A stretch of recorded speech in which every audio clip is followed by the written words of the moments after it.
Ragazzi, oggi si è concluso un percorso e per voi si è concluso anche con una vittoria. Ve l'aspettavate? Beh, diciamo che ci speravamo, ma aspettarcela, insomma, no, sicuramente no. Ci sono stati dei bellissimi video, infatti ho temuto un attimo all'ultimo, però eravamo fiduciosi.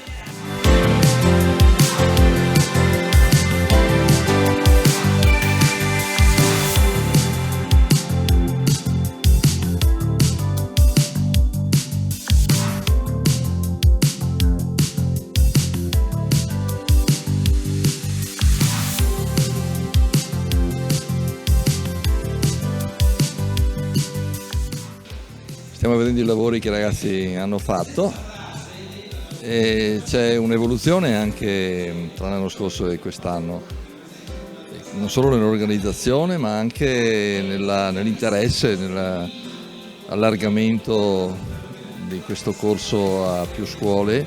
1000 ragazzi presenti qui in sala effettivamente fanno un certo effetto e dimostrano che si sta diffondendo sempre di più questa cultura educazione finanziaria che è sempre più necessaria.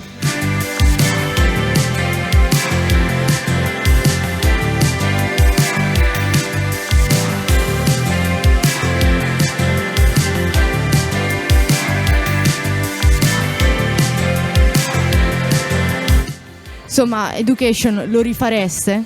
Beh, certamente.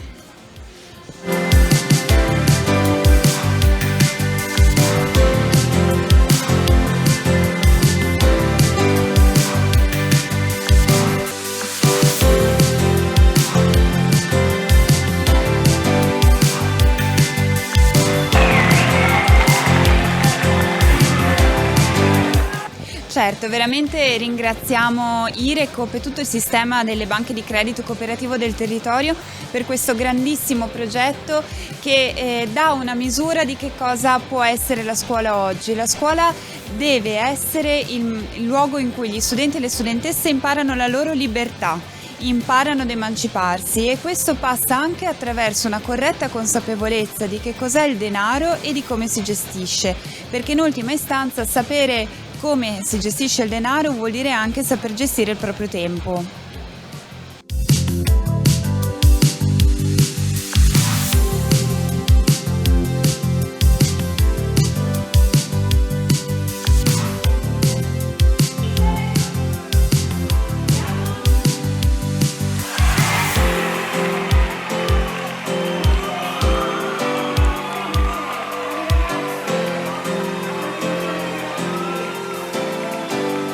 Ecco, quello che manca è la fiducia per il futuro. La mia generazione ce l'aveva ed era una grossa spinta. Questa generazione credo che abbia questo problema di fondo e quindi spetta a noi cercare di rassicurarli e di aiutarli a superare questa incertezza che impedisce a loro di programmare, di pianificare, di immaginare quale sarà il loro futuro.